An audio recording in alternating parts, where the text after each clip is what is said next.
Hello, and welcome to this episode of Automation Layering Masterclass. My name is Fred Valles. I'm your host. I'm also CEO and co-founder at Optimizer. So automation layering is about taking better control over your PPC accounts in a landscape where the search engines like Google are deploying a significant amount of automation. How do you take control of that? How do you still run the accounts the way that you want to run them? And how do you get the best possible results? Automation layering is one technique you can use.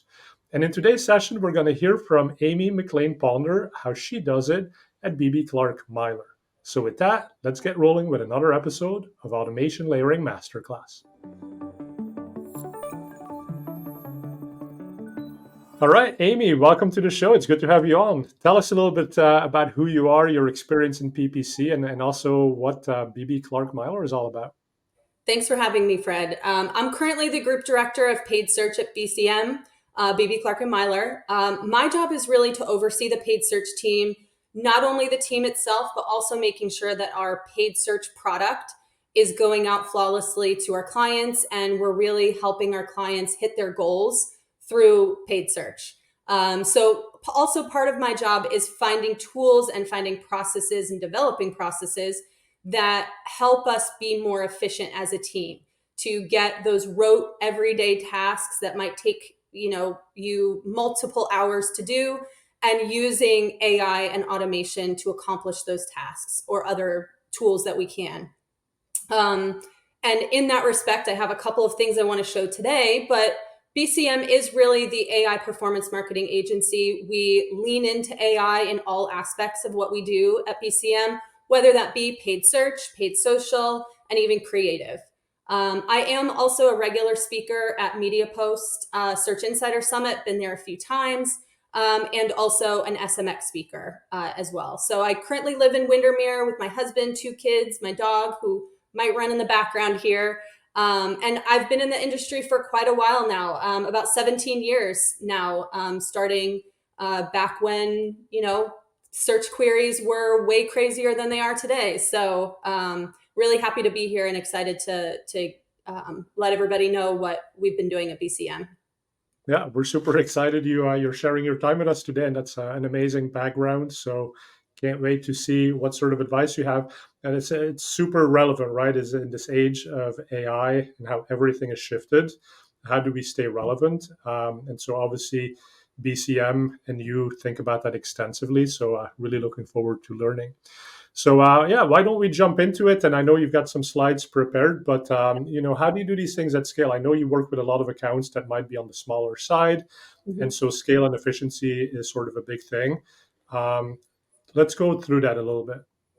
Sure, I'd love to. So I think paid search automations on small accounts are really here to save BCM, and I would say all agencies, 2 things. Their manual time and effort, right? The team's time in pulling down manual reports or looking through piles of data, but also reducing wasted spend. Small accounts, there's challenges in that, they have small budgets, they have limited amount of traffic that we can look at. And in that, we need to make sure that we're not wasting any and that we can be as efficient as possible. So we use automation kind of for both of those. And I want to take you through some of the uses of Optimizer that we use for both of those. Okay, great. What's the first way that you go about it?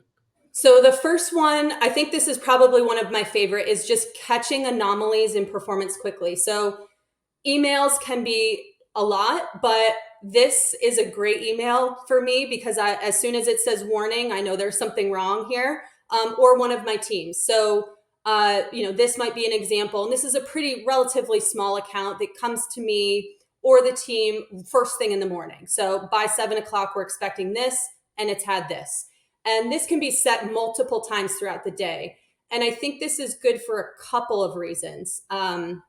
This could be, my campaign isn't spending as it should. It's not spending enough. It's, a Tuesday. This is a business insurance account. We should be spending a good amount by this time, and we're not. This kind of triggers the team to go in and see if there's any issues. Maybe it's a disapproval issue or something else that might have happened. But it's also really helpful on the other end. If we're spending way too much, maybe there was a mistake made in a budget somewhere. Maybe somebody hit 1,000 instead of $100 when creating a budget, right? So these are things to continue to audit ourselves and really double check our work, but also making sure we're staying on top of, those small accounts that we can't really have any overages or underages in. Yeah, because hitting the right budget obviously is very important. Now, one concern that I hear frequently is when you work with alerts, the alerts might be too sensitive and the Mm-hmm. team starts tuning them out. And so, yes, sure, the email's coming in, but they're basically getting ignored. Now, I heard you say that this mostly comes in for your team in the morning. What's your strategy or thinking behind how frequently these should be sent, and what sensitivity levels to deploy to make sure that these are actually helpful? Yeah, that's a great point.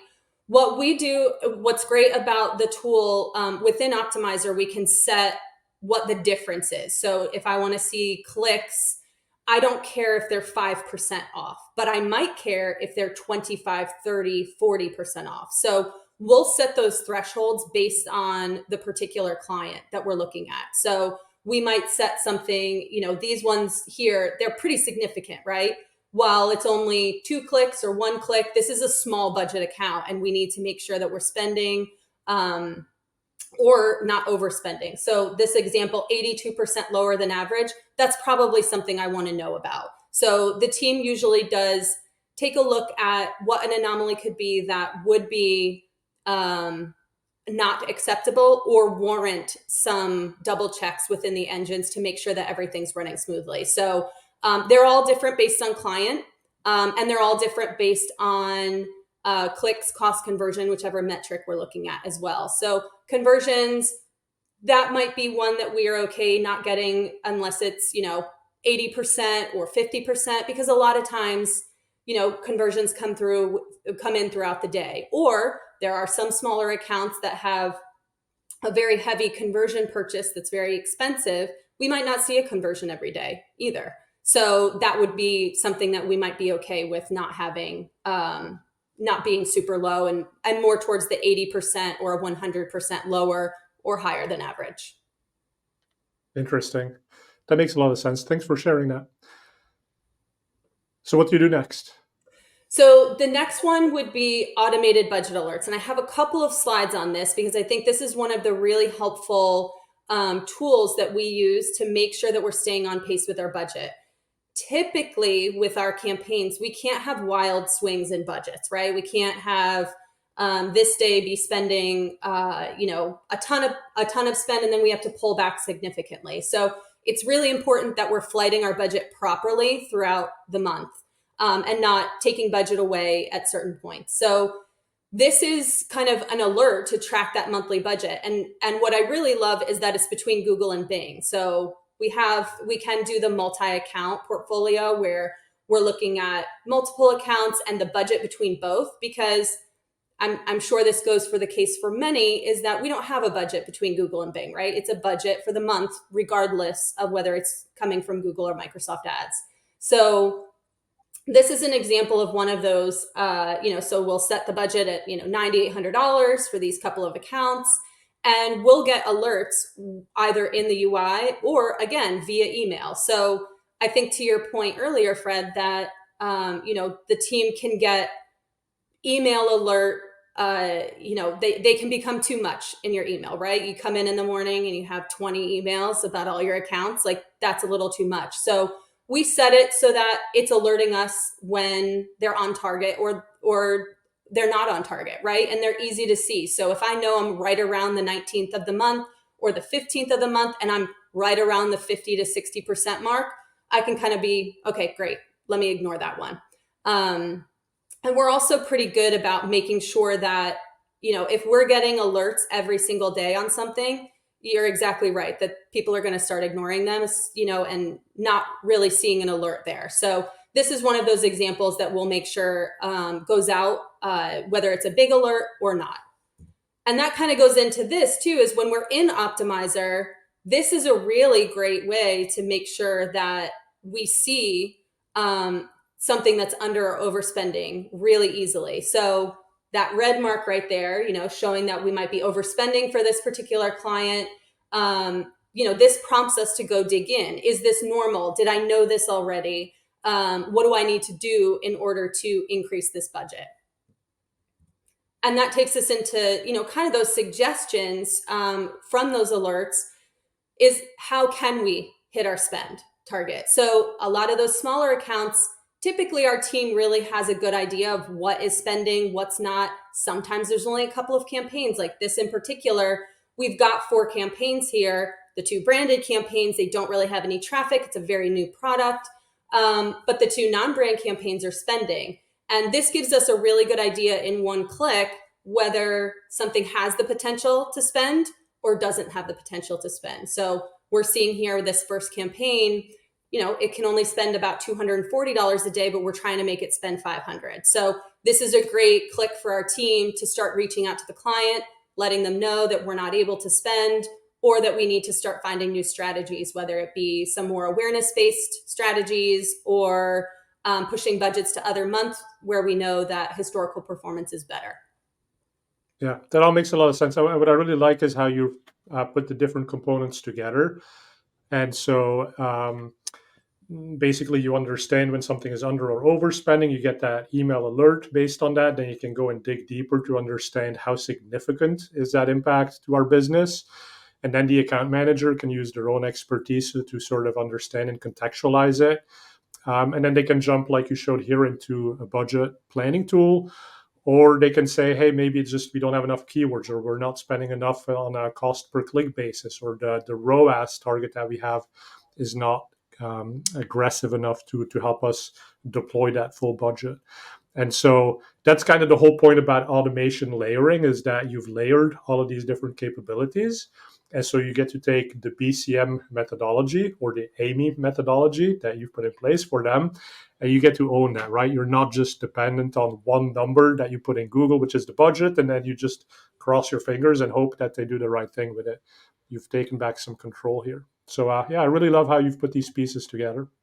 Yeah, and I think, you said it right, Fred, is that these are saving the team time, right? These are saving the team time and giving them the information very quickly so that then they can brainstorm what they're going to do about it, right? Because there is a point that automation right now, or AI, can't do that, right? We know our campaigns best. We know what's worked. We know what we've tested. We know what we've done already. And we know the client's business goals that Google might not know. So we know what to do next. And that's really saving us time. Having these tools to give us this information quickly is really saving us time in order to do that. Right. Now that's great. So in my book, that's basically the PPC doctor equivalent. You have that client relationship, you understand what their goals are, you understand what ails them, and you understand the medicines available. And that's your big automation layering toolkit. And so depending on what that scenario is with each client and what their sensitivity is to certain things that they like and dislike, or what you've seen historically has worked and hasn't worked, you can deploy those right tools for those clients. And I think, let's talk about that a bit more, right? So as you see so much automation coming in, and I'm sure clients come to you and say, hey, why do we need an agency? When Google says, and like I've only heard this, but Google says that they can automate everything. Like, why should I work with someone like BCM in that case? How do you answer that? Yeah, I think that's a great question, because we do get that a lot, especially since we have tools like Optimizer and other tools, in our toolkit. There's less time doing those things. But I will say we have found that our clients are getting smarter with search too. The users are getting smarter with search. So 10 years ago, we might be answering questions like, what is a click-through rate? But now we're answering questions of, how does search fit in with my business data? Can you dig through this and find what the value of a new customer could be and help us determine that? And that's stuff that's very valuable, not only for paid search, digital marketing in general, but for their business. And so that's what we're spending time doing now, is helping our clients with that, rather than downloading in a big Excel sheet and trying to find all of this, or manually inputting pacing numbers. This is much more valuable time that the client is getting from us versus, before, without automation. Yeah, definitely much more valuable time. And I think it also helps because even though the client has gotten more sophisticated, oftentimes the client picks up on broader themes that they've heard about, but they haven't necessarily worked with dozens or hundreds of accounts that have sort of had the same experience or the same questions.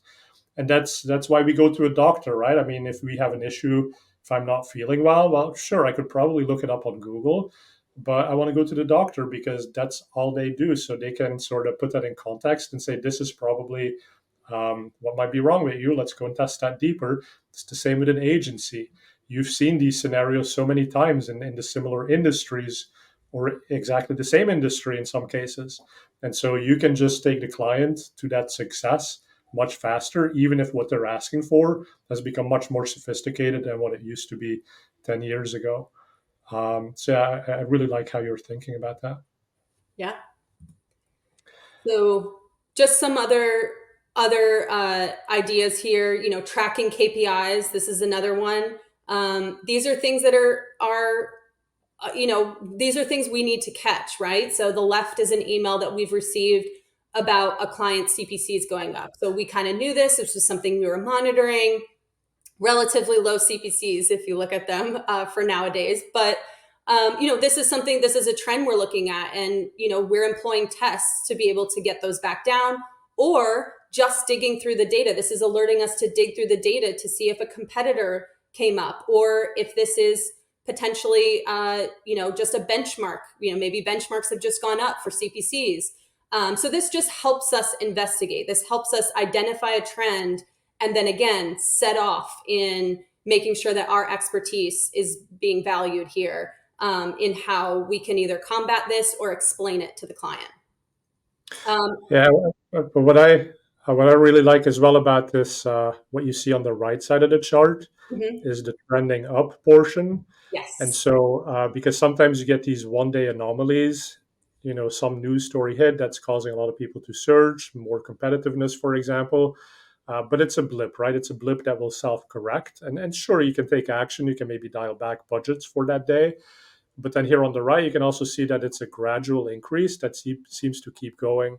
And some of the things that you can do through automation layering is even before something starts to exceed your client's tolerance for a CPC or a cost per acquisition, you can start to say, oh, we're well below it, but it's been creeping up. It's been creeping up. So let's address that before it actually crosses the threshold, at which point that client is going to start asking tough questions that we'd rather not answer because we'd rather get ahead of that story and we'd rather actually fix the issue before it becomes a big problem.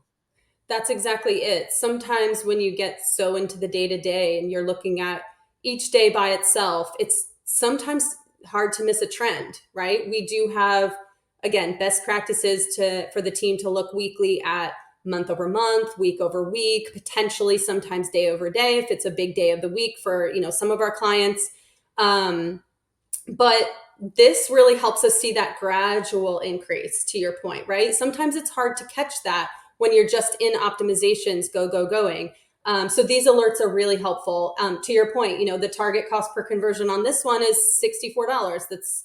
And we're only at 48, but it's going up. So before we get into a point where we're creeping towards that $64, we need to make sure that we're kind of addressing that, and at least again identifying the root cause. And that's where our team's time comes, is that expertise in digging into the data and finding what might be going on. Makes sense. So this is where I want to just talk a little bit about reporting. I would say that and maybe some other agencies or other industry team members would kind of think the same thing, but reporting is probably one of the most time consuming tasks. Reporting, again, 15 years ago might not have been time consuming, but now we need to really dig into the data. We need to tell the client a story, a full story. And I think one of the great things with Optimizer is the AI generated insights, because these might not be something we essentially want to kind of put in front of the client right away, but they can at least set the stage for us to identify a larger performance trend that the team can then start digging into, either with the client, through their business, or just a more in-depth review internally for us. So this is one of the reports that we have put together here for through Optimizer. And You can see here, this is kind of just, a pretty basic report, but it gives the client what they need here. Cost per lead, we can start identifying why this went up here.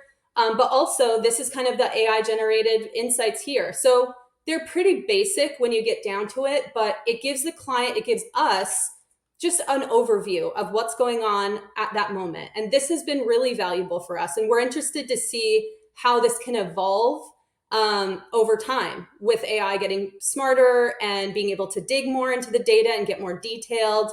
Where can this go? Because, insights are one of the biggest time spenders for us as an agency. So this has been so far a really nice game changer for us, and in at least giving some overview of the performance here, written by AI. And Amy, I'm curious. So my fundamental belief is that people like the workflow tools that they already know, that they already use. And so they really like it when AI gets added to that, so that you don't have to go and use a different platform, a different tool to get this analysis. And so in this context, it makes a ton of sense, right? The reporting data is already there. If you had to export it, give a PDF of this to GPT, it could misinterpret the data. It wouldn't have access to different date ranges. So it just kind of limits you. But how do you think about this? Like using existing tools, and what newfangled generative AI tools have you looked at, and are you potentially excited about? But do you hope would eventually come to your existing workflow? Oh, we have a lot of really cool scripts that we use. So I've obviously would love to have those within our existing tools like Optimizer. More PMAX insights. We've got the search terms and those types of things. Those are really the biggest things for us, is getting more data from PMAX. What can we get out of it? I would also say reporting on ad copy as well. Like, our clients are always asking, and we're testing even more with headlines, and pinning them, and testing, two pinned headlines in headline 1 or 2, and seeing what themes work best, right? Whether it's a call to action or a brand term or the keyword, and where they fit within that. And more reporting for that, and kind of integrated into this, and testing and experiments would be very helpful to kind of be put into our workflow. That's something that we report out onto the client. We want them to know what we're testing and how those results are. So those are the things that we're excited about being a little more automated at some point in the future. Great. Yeah, and then one approach that we've taken is we have a new thing called Optimizer Labs. And so when we have script, or we have kind of a hackathon project that an engineer put together, which may not have the full uh, optimizer UI. So maybe it doesn't have the campaign picker, but it allows you to do a visualization of the whole account, right? But we put that out there, we see what sticks, what people are excited about, what kind of feedback they have. And then if we get some good feedback, then we turn it into a full-fledged optimizer tool. So that's how we think about it. But I obviously love scripts and all of these kind of like hackathon sort of projects where you do something quickly and you see what gives you an interesting insight. I'm also it's really, I think, helpful to work with GPT and OpenAI and have those deep API connections, because their systems are evolving so quickly. And now with the Strawberry model that they have, 1.0, it's actually much better at math. And so for report analysis, it could be very valuable. Whereas if you're doing SEO and maybe writing blog content, the 4.0 model would have been much better. Um, Again, that's where I think a lot of the power that we as agencies or software tools have is understanding what large language model is best for each task, right? Because the Strawberry is 3 times as expensive as 4.0. So do we really want to deploy that on a very basic task that we could have really done a good job with a much cheaper model? Because at the end of the day, we do optimization for our clients, but we also have to do optimization for the agency to make sure that your cost of delivering that service is as optimized as it could possibly be. Yeah, absolutely. Yeah, we're very excited. We use, just OpenAI ChatGPT for a lot of very rote tasks, right? If I'm trying to consolidate a bunch of headlines across multiple rows and multiple columns, just something simple like that. That's all the tasks that we use and we encourage our team to use, because that's what time savings is for, right? That's what it's for, is to save our time. So we've been kind of playing around. We have an AI club here at BCM to kind of try to play around and find the best tool for the best projects. Nice. All right, so back to reports. Yeah. So moving on from reports, actually. So we have the report to kind of give our insights, but I think again, one of the next things I want to go into is having that codified set of rules helps us all work from the same logic. So we need to make decisions. I think, there's, before having this set of rules that we needed to give a tool like Optimizer or any script, there might have been different perspectives on when to pause a keyword, when to negate a search query, or when to add a search query to the program, right? There might have been somebody managing it on the team might have had a different perspective than another, and might be a different perspective than the client. So what we've kind of created is these guidelines, and they've really been coming out of the rules that we have to set. So here's some examples. Just, when do we pause a keyword that does not have any conversions in the last 60 days? We pause that when it has 3x more spend and it 3x the spend of the CPA of that campaign, and that's it. It gets paused. And that's great to be able to give to team members, especially team members who might be coming on to a new client. That's great to develop for a client as well, so that they're on the same page too. So they might be within an account, see a paused keyword, and we can give them and remind them of the exact rules of why that keyword might be paused, or why a search query was added, or anything like that. So this has really helped us become much more organized on each account, in making sure that we just have those set practices and set rules for everyone. And every client is always different, right? A smaller client might have a different set of rules than a larger client, or dependent on the CPA, or the conversion type as well. Yeah, and so these rules make a lot of sense, right? From my perspective, this is the work that most agencies would do typically in spreadsheets. But the problem is you have to then pull in the data from different sources. You have to do all the VLOOKUPs. And once you've made your decisions, now you need to figure out, how do I get that spreadsheet back into the ad platform? So all of that, again, that's the thing that takes up time. Yep. So your smart strategy, and once you've got it, now you're literally just sitting there pulling data, running the same macros, exporting it the same way. It's repetitive, right? There's no point in doing this. You should be spending more time thinking about what is the actual math that's happening behind the scenes. And so that's where I think Rule Engine comes in as a great tool. And it also goes beyond what you can do directly in the Google rules, because the Google rules don't have the levels of comparing data, right? So if you say, well, if something has more than 3 times the cost per lead as the actual cost, like, those are formulas that you can't really build directly in the Google rule engine, but you can in Optimizer. Now, you could also do this as a script, but as a script, there's a lot of maintenance, right? And that's where Rule Engine basically puts the ability to do scripting in the hands of any account manager, even if they don't know JavaScript, and it runs it reliably. And it's more of a WYSIWYG sort of rule builder that most people can easily understand.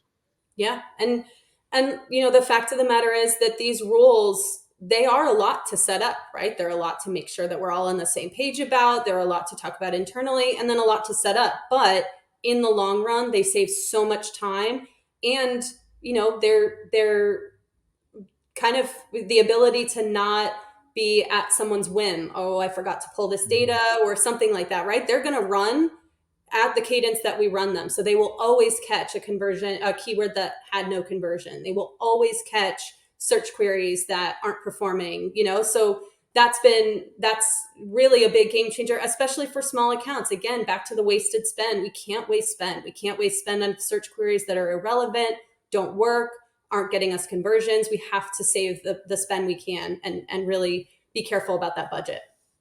Yeah. And as an agency, that's your reputation on the line right there, right? You have a sales team that goes out, brings in new clients, and there's a promise of, these are the things we're going to make sure are always taken care of for you. And that's where automation protects that promise and make sure that nothing falls through the cracks. And then I think the other thing that you alluded to, which I really like, is it's the consistency of the process. Because ultimately, this is a process, right? As an agency, you figured out what works, what should we be doing, and so then let's deploy that across many accounts, and then let's use the time that we've saved to actually analyze that and try a new experiment. Like, should we have used different data? Should we have used a different date range? And as you have those learnings, every client benefits from the Yes. relationship that they have with the agency, because the agency is now able to deploy it in a scalable manner and again deliver on that promise of the best possibly managed accounts. Yeah, absolutely. That's right. And I'll just take you through a couple of the rules that we found really helpful. So, pausing keywords above a certain threshold. So, getting into the weeds here, this is a rule that we have set up for pausing keywords with no conversion. So, if they've had clicks, they haven't had any conversions, but the spend is 3 times what our normal cost per conversion for that particular campaign is over the last 90 days, that's going to get paused, right? And that's going to get paused every single time.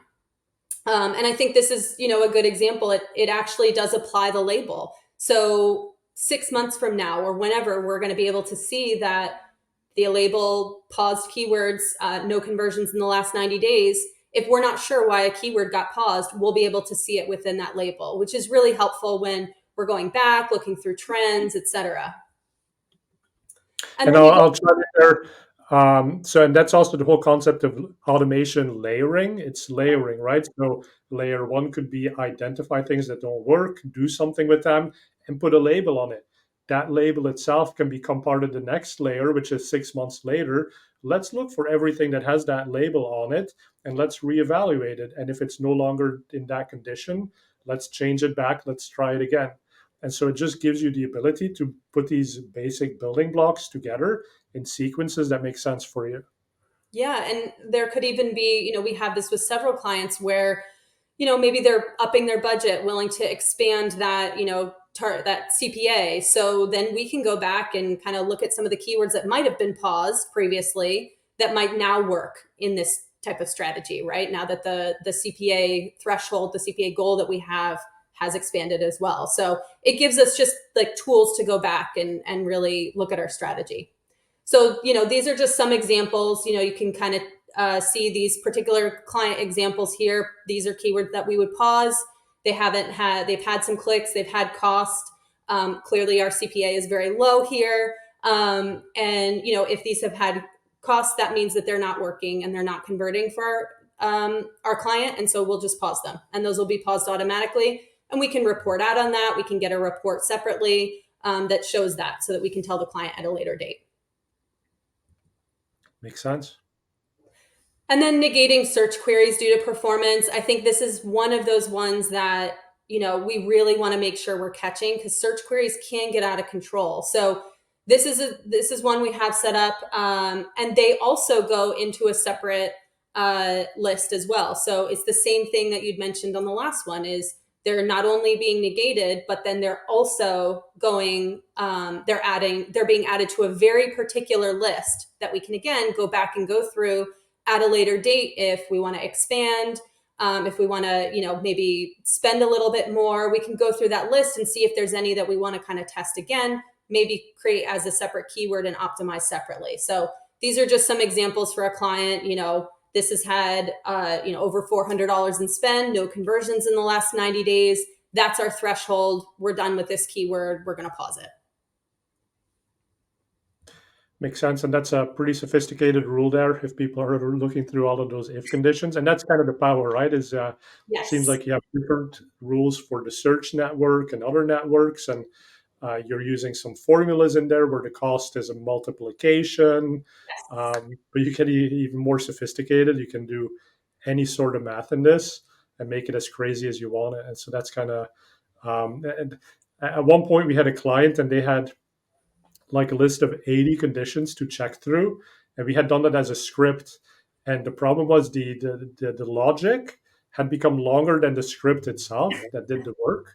And so it was so easy to make a mistake and start to misunderstand what was actually happening. And that's one thing that we do in Optimizer. I'm not sure you're going to show this, but if, say, this doesn't match any keywords or any search terms, we have a little filter that you can run through and it'll say, okay, 1,000 search terms came in at the top.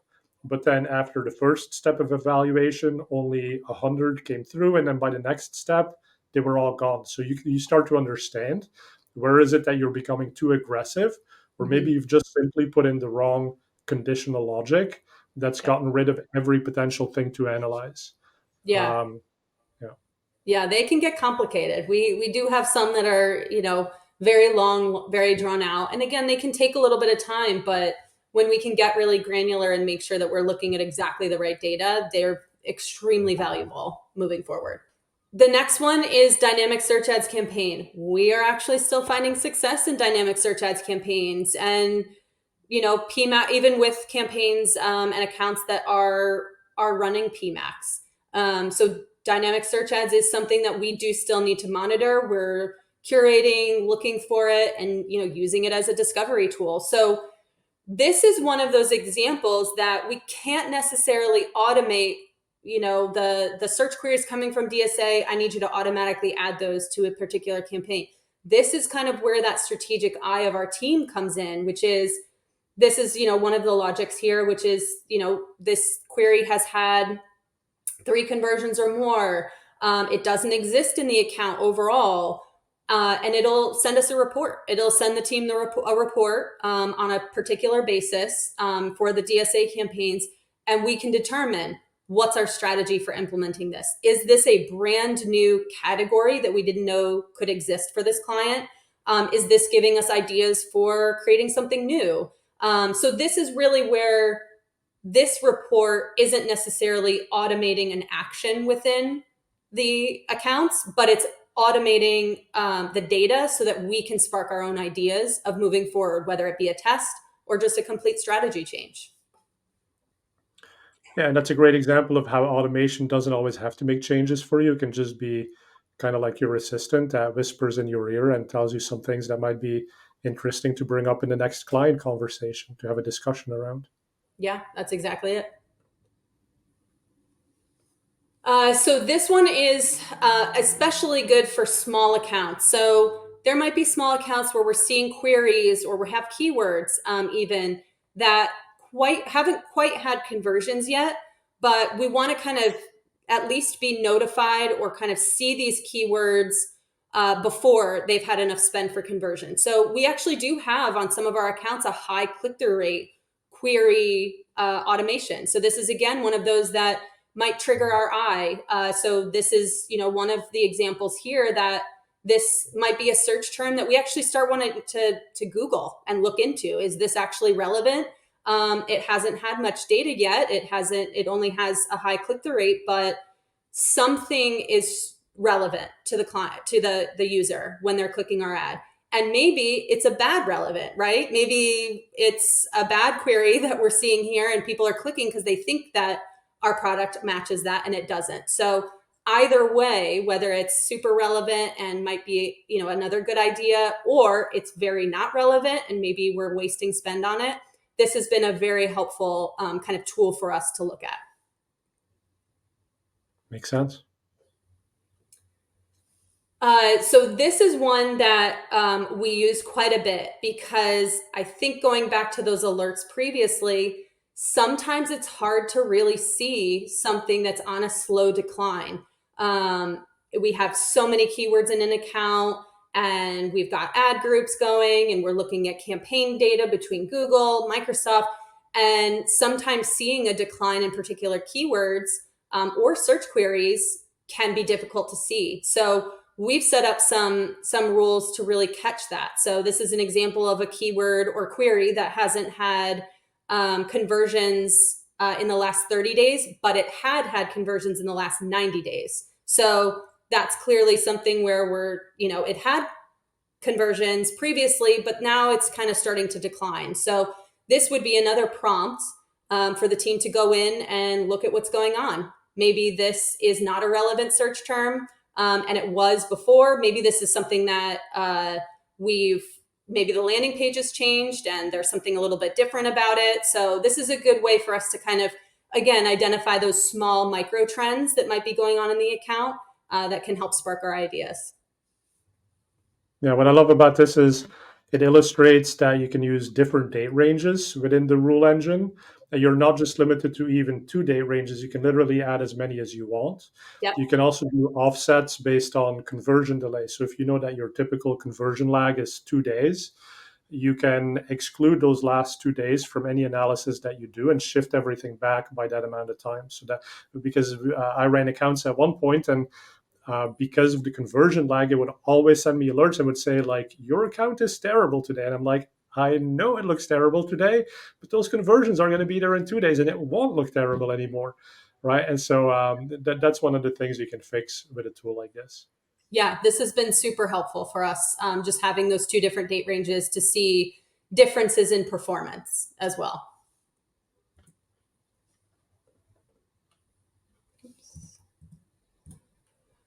So YouTube. So we can get very out of hand with YouTube placements. So this is something that we have to leverage automation for. Like, that's just absolutely essential for us anytime we're running YouTube. So we kind of have 2 different placements that we run, exclusion rules that we run. One of them, the first one I want to show you, is just irrelevant placements. So whether they be out of the country, this is just one example, out of the country, or just messages that aren't going to jive.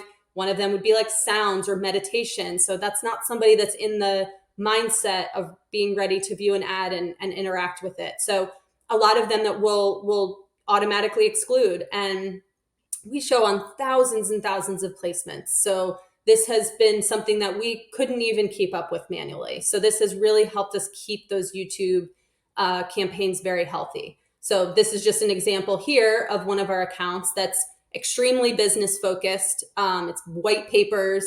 And so this is a crafty hacks, and it's a kid. It's crafts, it's games, basically. So this has been really helpful for us, and this will run every day that we see this. And then just the next example, I think this is probably the most important one. And this is something we had curated a list of kid channels long ago that we exclude from every account. So we all have, lists that we exclude from every single campaign for YouTube. But there's new channels popping up every day, new videos, everything.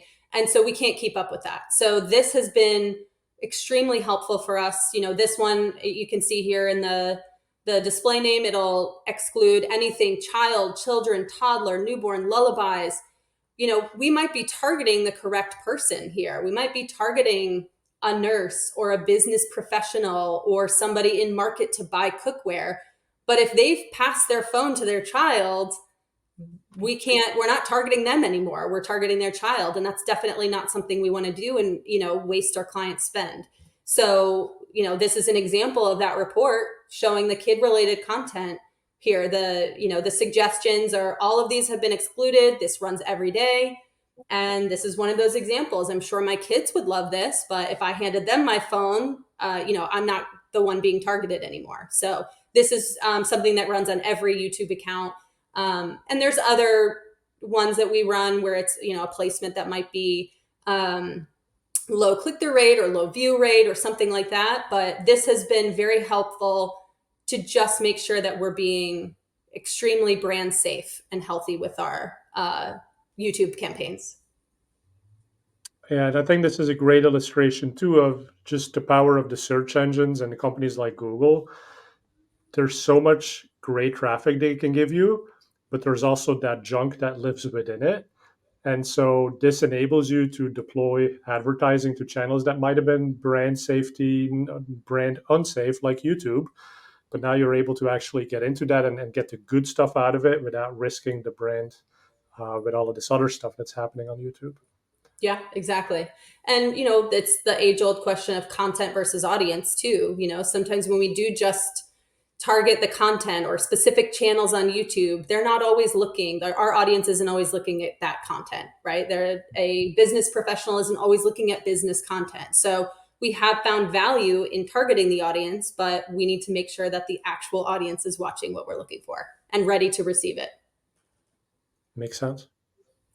So this is just kind of summing up what I wanted to talk about, and everything I've talked about, which is having those set best practices has been extremely helpful for us. saving that manual time and effort, budget pacing alerts, making sure that there's no anomalies in the accounts, a report with AI generated insights, or just the optimizer, an automated generated report in general has been helpful. And, reducing wasted spend, automatically negating poor performing keywords, pausing those keywords, having that rote best practice set of what you need to exclude, what gets paused, and being on the same page with clients and everybody internally has really helped our processes go a lot more smoothly. Okay, that's fantastic. Thank you so much for sharing all of that with us, Amy, and with the audience. So great strategies there for automation layering. I love how you made it very specific. So if you're ready to do some of these things, Optimizer is the automation layering company. I think we kind of invented the term when I wrote the book. And there's other things that you can call it, but at the end of the day, this is all about being in charge of your ads. So like Amy has shown at BCM, they do a great job running these ads, but it also means they have an amazing process and they follow that process. And by removing all of these very time-consuming, tedious tasks, people like Amy who've been doing this for 17 years, well, they can think about like, what is that next level, right? Like as generative comes in, as consumer behavior shifts, how do we evolve the way that we think about accounts, how we manage them? And once that strategy is in place, then a tool and an automation layer can help make sure that the whole team that Amy's managing and that BCM is managing is actually able to deliver on that promise that she has set.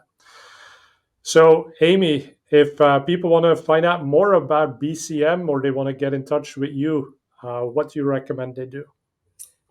We have a website, bbclark.meyler.com. You can reach out to me, A. McClain at bbclark.meyler.com. I did just get married, so the A. McClain-Ponder hasn't really happened yet. So A. McClain at bbclark.meyler.com. Or LinkedIn. I'm on LinkedIn and happy to answer any questions on Optimizer or paid search in general. Well, thank you for being such a great customer and a great advocate of Optimizer. I hope you've enjoyed watching this session. If you want to find out about the next ones coming up, please hit the subscribe button at the bottom right there. And if you haven't given Optimizer a chance yet, we have a free trial at optimizer.com. The button's in the top right of the screen. And you'll get 2 weeks free and try all of these things that Amy has showed us. And of course, if it's all a bit too complicated and you just want someone else to do it, Amy and her team are ready to talk to you. So give them a shout and let's make the best of PPC. Thanks for watching. Thank you, Amy. We'll see you for the next one.